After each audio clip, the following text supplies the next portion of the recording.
Zdravo, poslušalke in poslušalci, bralke in bralci Večera. To je dnevno informativni podcast Večer zjutraj. Veseli smo, da ste v naši družbi. Danes je četrtek 2. julija 2026, moje ime je Miha Dajčman. Katere teme izpostavljamo tokrat? Cene stanovanj v Mariboru rastejo najhitreje v Sloveniji. Po prvi pripravljalni tekmi vijoličastih to poletje smo govorili s trenerjem Darkom Milaničem. Na Lentu nova sladoledarna. Naročite se na podcast, da boste obveščeni ob izdaji naslednje epizode.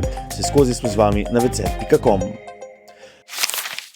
Maribor postaja najbolj vroč nepremičninski trg v Sloveniji. Po najnovejših podatkih Geodetske uprave Republike Slovenije so se rabljena stanovanja v prvem letošnjem četrtletju podražila za 5,5%, v primerjavi z enakim obdobjem lani pa za kar 17,5%, kar je največ med večjimi slovenskimi mesti.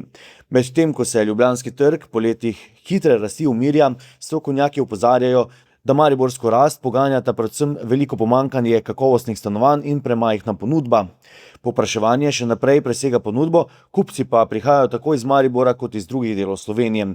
Vse več je tudi investitorjev, ki v mestu vidijo dobro priložnost za oddajanje stanovanj. Tudi novogradnje se dražijo, saj višje stroške gradnje, zemljišč, financiranja in dolgotrajne postopke pridobivanja dovoljenj investitorji prenašajo v končne cene. Nepremičninski poznavalci zato večjih pocenitev v bližnji prihodnosti ne pričakujejo, dokler bo novih stanovanj zgrajenih manj, kot jih trg potrebuje, bodo cene po njihovem mnenju še naprej rasle, čeprav nekoliko počasneje kot v zadnjih letih, piše Sanja Verovnik. Prva poletna preizkušnja vijoličastih s pomlajeno zasedbo pod vodstvom Darka Milaniča se v Ormožu končala s 3-3. Po tekmi Maribora z bolgarsko ekipo CSKA 1948 smo govorili s trenerjem, kakšna so bila njegova spoznanja. Tako, da imamo kvaliteto, ki jo moramo dati v službo kolektiva. Se mi zdi, da imamo neke pomanjkljivosti v igri, ki nas potem stanejo, da izgubimo kontrolo in da več nismo tako dobri. Ker začeli smo dobro in potem v trenutku, ko smo popustili, ko nam je malo ta tekmovalna mentaliteta popustila zaradi takega drugačnega razloga, potem več ni bilo tako dobro kot na začetku. Vendar, ker smo komaj začeli, sem optimist, da bom uspel to popraviti in prepričati fante, da ni dovolj, če smo dobri v eni fazi igre, da moramo biti v obeh. Kako vam je žal teh dveh zadetkov na koncu? Seveda je zaradi mladih fantov, ki so dejansko, mislim, še vsi, tako rekoč, razen teh napadalcev, mladinci. In žal mi je, da se nismo uspeli odbraniti. Bomo normalno poskušali dvigniti se skupaj na višji nivo.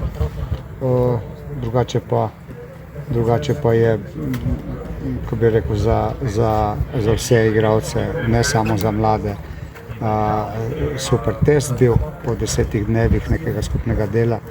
Mislim, da bilo zelo dobrodošlo.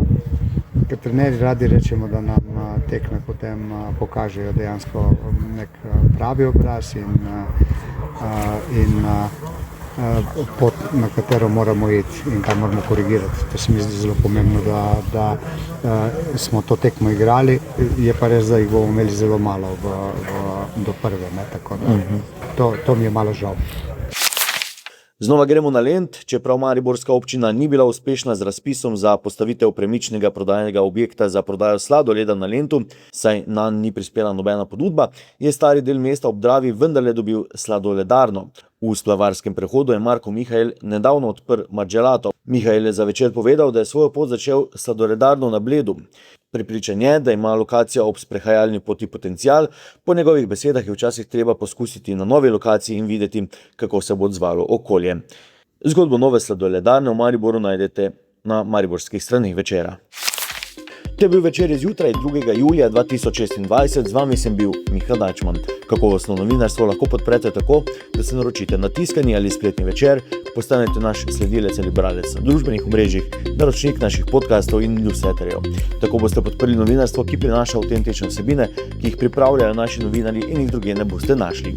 Želimo, da razumete, kako se vrti svet, želimo vam odsetil pogled v čas in prostor, v katerem živimo. Veseli bomo vaših komentarjev, pobud in kritik na različnih kanalih, se beremo in slišimo.